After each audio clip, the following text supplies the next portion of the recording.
자료는 ICT 브리프라는 기술 보고서고요.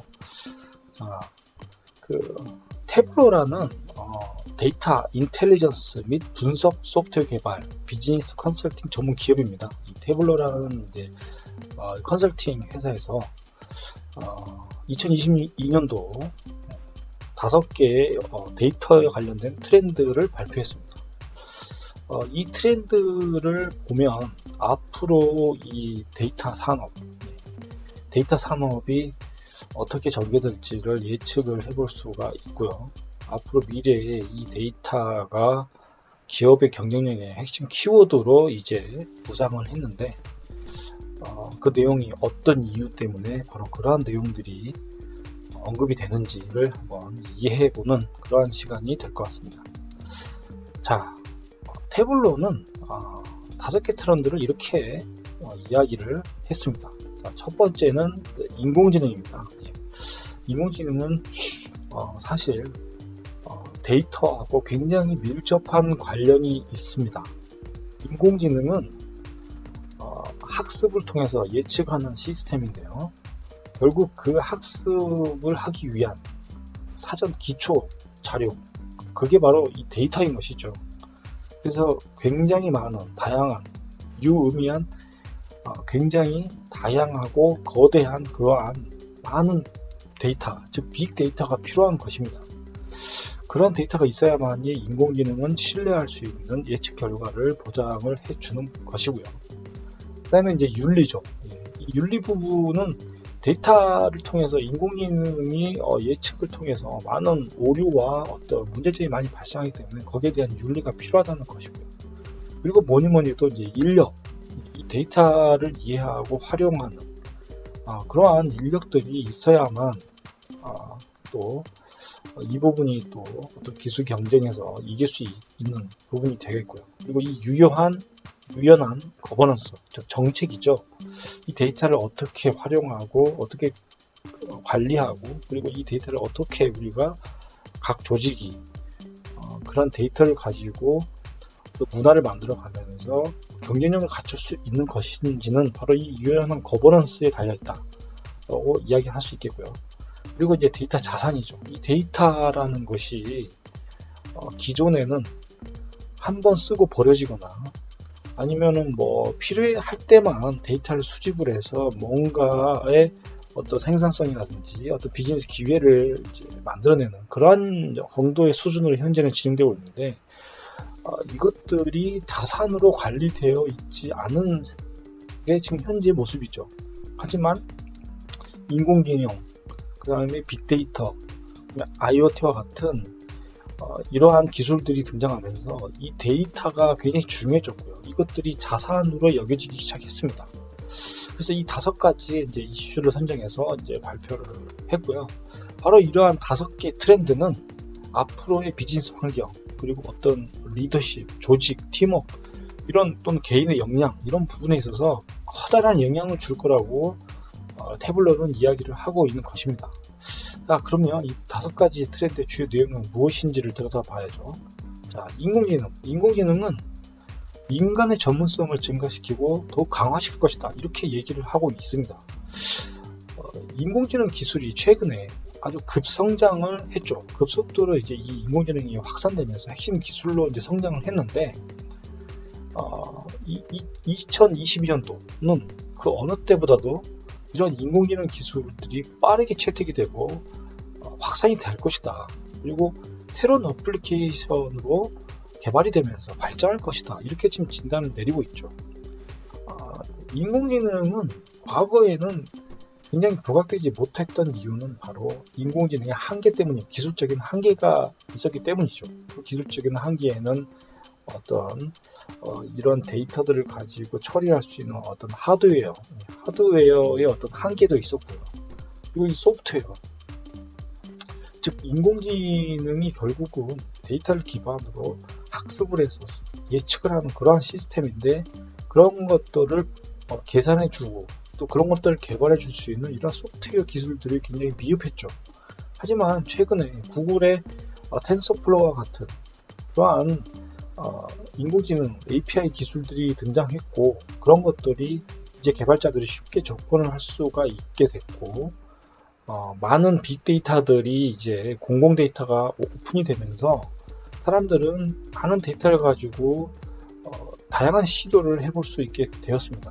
그렇게 함으로써 인공지능은 급격하게 발전되고 많은 사람들이 이 기술을 가지고 새로운 가치를 만들어내면서 이제는 어느 때보다도 바로 2022년도에는 이런 인공지능이 확산이 될 수 있는 그러한 계기가 마련되었다. 지금 이렇게 예측을 하고 있는 것입니다.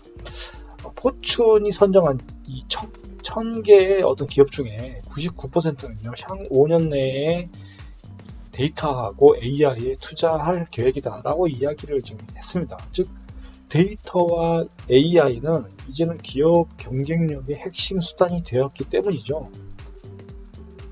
최고 경영진도 결국은 이 목표를 달성하기 위해서 AI를 활용을 해야 할 필요성이 있다는 바로 그러한 인식들을 하고 있다는 게 최근에 또 발표가 됐죠. 두 번째로는 윤리적인 데이터와 인공지능이라는 게 이제는 선택이 아닌 필수라는 것입니다. 즉, 인공지능은 그 예측에 대한 어떤 학습 결과를 바탕으로 나온 예측 결과에 대한 어떤 윤리적인 문제, 이런 것들 때문에 사람들로부터 굉장히 또 거부감을 느끼기도 하죠. 이런 부분에 있어서 이 윤리적인 요소들이 반드시 이제는 필요하다는 것을 인식하게 됐죠. 최근에 한국에서도 이루다와 같은 인공지능 챗봇이 혐오 발언을 함으로써 사람들한테 굉장히 불편함을 주었죠. 바로 이러한 문제가 바로 윤리적인 이러한 문제들이 이제 필수가 됐다는 것을 인식하게 됐고요. 윤리적으로 결국은 이 데이터와 인공지능 사용에 있어서 결국 만능인 어떤 접근 방식이라는 건 없다. 그렇기 때문에 이 신뢰와 투명성을 높여야 된다는 그러한 인식들이 퍼지게 됐고요.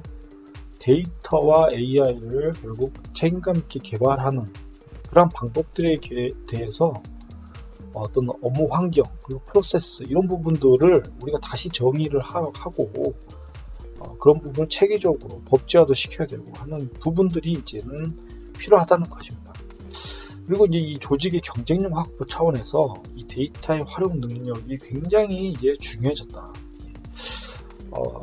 경쟁력이 있는 조직을 만들기 위해서 회사들은 굉장히 다양한 어떤 혁신을 시도를 하고 있는데 결국은 앞으로 미래는 이 데이터 활용 능력에 달려있다라고 지금 이야기를 하는 것입니다. 그래서 지금 기업의 인력들이 많은 혁신과 어떤 이런 AI 같은 기술을 통해서 일자리가 사라지기도 하고 새로운 일자리가 나오기도 하는데 결국 사라지는 일자리에서 발생되는 그런 인력들을 어떻게 다시 활용할 것인가에 대한 고민을 해야 되는 그런 시점에 다다른 것이죠. 그래서 이 인력들을 재교육을 시켜야 되고요. 이 데이터를 결국 활용하는 능력이 조직의 경쟁력이기 때문에 이런 데이터 문화, 데이터를 활용하고 이 데이터를 갖다가 조직적으로 데이터를 갖다가 양질의 데이터를 이렇게 생산해내는 그런 문화와 또 그러한 것들을 하기 위한 투자 이런 부분들이 필요한 것입니다. 그래서 교육은 당연하고요. 이러한 모든 부분과 역할에 의해서 직원들이 바로 이 데이터에 대한 이해가 필요한 것입니다. 그리고 뭐니 해도 이거를 분석할 수 있는 어떤 기술을 갖춰야 되는 거죠. 이런 직원들이 이런 것들을 활동을 해야만 결국 조직의 경쟁력이 확보가 되는 것입니다. 근데 이게 안 되면 기업은 뒤처지게 되고 다른 기업들에게 이제 시장을 뺏기고 이러한 현상이 벌어질 것이다라는 것을 이야기하고 있는 것이고요. 그리고 이 포괄적이고 유연한 데이터 거버넌스 결국 체계인데 이 데이터가 경쟁력을 갖추기 위해서는 데이터를 활용을 해야 되는데 결국 이 데이터 활용을 그럼 어떻게 할 것이냐 체계적으로 해야겠죠. 따라서 이 체계적인 어떤 접근 방식이 필요해진 것입니다. 그래서 조직 전체적으로 봤을 때 결국 이 데이터를 수집하고 통합하고 어떤 데이터를 관리하는 그러한 부분에 있어서 어떤 거버넌스가 이제 필요해진 것이다라고 이해하시면 되겠습니다. 그래서 결국 디지털 전환이죠. 디지털 전환과 어떤 혁신 이런 것들은 결국 폭발적으로 데이터를 증가시킬 것이고요. 결국 성공적인 어떤 전략, 자산으로 이런 것들을 활용을 하기 위해서는 강력한 어떤 조직, 체계, 데이터 거버넌스와 같은 이런 계획이 필요한 것입니다. 그리고 이 데이터는 조직을 변화를 위한 강력한 자원이 되는 것이죠. 그리고 자산으로 성장할 것이다. 이렇게 지금 예상을 하고 있습니다. 결국 과거에는 산업혁명 시대에는 결국에는 어떤 기계, 공학 중심의 그러한 산업 발전이기 때문에 결국 이런 기계를 갖다가 동작시키고 하기 위한 에너지 자원으로 그리고 석유와 같은 자원에 의존했기 때문에 결국 석유를 어떻게 확보하느냐가 국가나 기업이나 어떤 조직의 가장 큰 핵심 과제였죠. 미래는 바로 인공지능과 빅데이터, IoT와 같은 이러한 기술을 기반으로 혁신을 이루는 그걸 통해서 비즈니스를 창출해내고 결국 거기에 가장 핵심적인 자원이 바로 이 데이터인 것이죠. 그래서 데이터가 이제는 석유와 같은 미래의 4차 산업에는 이 데이터가 바로 이 석유와 같은 존재다. 이렇게 이해하시면 됩니다. 그런 관점에서 결국 강력한 자원이고 자산이다. 이렇게 얘기를 하는 것입니다. 그래서 이 데이터를 통해서 사람과 조직의 문제를 이해해야 된다는 점이 가장 중요하고요. 또 조직은 이 데이터를 새로운 자산으로 축적하고 활용해야 되겠죠. 하지만 대부분의 많은 기업들은요, 이런 인식조차 가지고 있지 않고요. 이 데이터를 자산으로 다루지 않기 때문에 축적도 하지 않고 관리조차 제대로 하고 있지 않은 상황입니다. 그리고 관리를 한다고 하더라도 굉장히 파편화되어 있죠. 이런 데이터들이 정제돼서 저장되어 있는 게 아니고 예를 들어 무슨 어떤 디스크에 어떤 폴더 형태로 파편화돼 가지고 그냥 이렇게 데이터가 이렇게 그냥 짬뽕되어 있는 상황에서는 이러한 데이터들은 분석을 할 수 있는 단계도 아니고요. 이 분석을 하기 위한 데이터가 정제가 필요한데 그런 게 되어 있지 않기 때문에 아무런 이 데이터를 이 상태로는 어떤 가치를 만들 수가 없죠. 그리고 축적이라고 말할 수도 없는 것입니다. 그래서 이런 부분이 굉장히 중요하고요. 이런 걸 하려면 결국 데이터를 운영을 위한 어떤 구조적인 설계를 해야 됩니다. 데이터들을 어떻게 관리하기 위해서 데이터를 어떻게 정제를 하고 정리를 해서 이 데이터들을 어떻게 우리가 관리를 해야 될 것인지에 대한 그런 설계, 그게 필요한 것입니다. 그래서 결국 데이터라는 게 양이 많아서 양만 많다고 해서 그걸 가지고 뭔가를 할 수 있는 게 아니고요. 이걸 얼마나 조직이 정확하고 신뢰할 만한 핵심적인 데이터들을 갖다가 잘 정제하고 관리하고 그런 데이터를 활용해서 결국 비즈니스를 할 것인가, 여기에 포커스가 맞춰져야 되는 것입니다. 그래서 이제 이 5대 트렌드, 그리고 이 인공지능, 윤리, 인력, 그리고 유연한 거버넌스, 그리고 데이터 자산, 바로 이런 부분들이 결국 결합이 됐을 때 이런 부분들이 통합적으로 관리가 되고 활용이 되었을 때 결국 폭발적인 성장, 그리고 그 기업의 경쟁력은 높아질 것이다 라고 지금 이 컨설팅 업체가 보고를 했고, 앞으로 미래에는 바로 이것이 바로 기업 경쟁력의 핵심이고 국가 경쟁력의 핵심이다, 이렇게 얘기를 하고 있는 것입니다. 그래서 이제 데이터 플랫폼이라는 그러한 이제 형태의 서비스로 이제 발전을 하고 있는 거죠. 그런데 이 정치권에서는 이거를 잘못 이해하고 이걸 결국 이 데이터가 소프트웨어적인 부분이 가장 크고 결국 소프트웨어 산업인데 이거를 무슨 하드웨어적인 개념으로 이해하고 5G와 같은 이런 네트워크 기술을 이야기하면서 데이터 플랫폼을 얘기를 하는데 정말 너무나도 무지한 상태에서 국민들한테 이런 뭐 데이터 플랫폼 산업을 키워야 된다는 운동, 그런 얘기를 하고 있는 거죠. 그래서 이 정치인들은 정말 이 기술이라는 거를 좀 다시 한번 이해하고 얘기를 했으면 좋겠습니다. 물론 그런 부분에서 안철수 후보는 뭐 조금 이쪽으로 잘 이해를 하고 계신 것 같아요. 자, 그러면 결국 이 데이터 산업 규모는 앞으로 더 커지겠죠. 2020년도에 처음 20조 원대로 좀 진입을 했고요. 연평균 성장률이 이제 11% 가까이 나타나면서 이 국내 쪽의 데이터 산업이 계속 커질 거다. 이렇게 전망이 되고 있고요. 이 주요국, 미국을 비롯한 주요국의 데이터 시장 규모도 이렇게 계속 높아지고 있습니다. 그래서 이 데이터 산업, 결국 이 데이터 산업이 성장하고 있는데, 그거에 비해서 이 데이터에 대한 직무를 수행할 인력은 정말 엄청나게 부족하죠. 그래서 향후 5년 내에 전 산업에 필요한 데이터 직무 관련된 인력이 18,000명 규모로 지금 뭐 데이터 개발자, 그리고 데이터베이스 관리자, 그다음 데이터 분석가, 데이터 엔지니어 순으로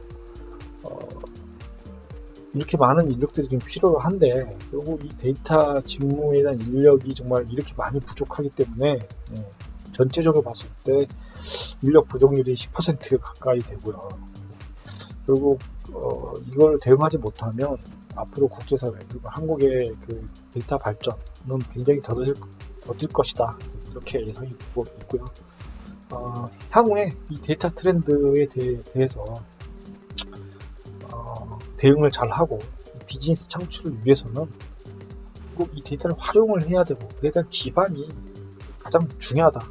그리고 더 나은 의사결정, 전략적인 비즈니스를 위해서는 그런 통찰력이 얻기 위해서 결국 데이터를 어떻게 활용할 것인지, 그리고 그런 활용을 통해서 비즈니스를 창출하는 게 결국에는 조직의 경쟁력이다. 이거를 반드시 이해를 하셔야 되고요. 그리고 기술 비용이 급감하고, 이러한 성장 배경에는 바로 기술 비용이 굉장히 이제 급감했고, 또 데이터와 관련된 소프트웨어, 이런 프레임워크 개발이 굉장히 이제 발전되고 있고, 이 클라우드 환경, 이런 걸 또 통해서 많은 빅 데이터들이 수집이 되고 연결이 되고, 결국 디지털 전환이 가속화되면서 이 데이터 시장은 성장하고 있다, 이렇게 이해하시면 되겠고, 그 배경이 바로 인공지능, 사물인터넷, 블록체인과 같은 이러한 기술들과 함께 결합이 돼서 발전을 하고 있는 상황이다. 그리고 미래에는 바로 이 데이터 산업이 가장 크게 성장하는 그러한 산업이 될 것이다 라고 이야기할 수가 있겠습니다. 그래서 가장 기술적인 교육과 투자, 굉장히 국가적인 관점에서 굉장히 중요하고요. 그리고 이 데이터는 결국 양이 아니라 조직에서 정확하고 신뢰할 만한 그런 데이터들을 잘 분석해내고, 이거를 활용했을 때 결국 혁신이 이루어지고 기업의 경쟁력이 생긴다, 이렇게 하시면 되겠습니다. 그리고 여기에는 자율주행, 스마트시티, 공공행정과 같은 이런 부분에도 활용하기 위해서는 공공데이터, 이런 데이터 개방, 이런 것들이 굉장히 중요하죠. 그런 관점에서 봤을 때 우리나라는 굉장히 아직 미국, 영국과 같은 이런 선진국에 비해서는 굉장히 많이 아직도 뒤처져 있다, 이렇게 이야기할 수가 있겠습니다. 오늘은 여기까지 하겠습니다. 시청해 주셔서 감사합니다.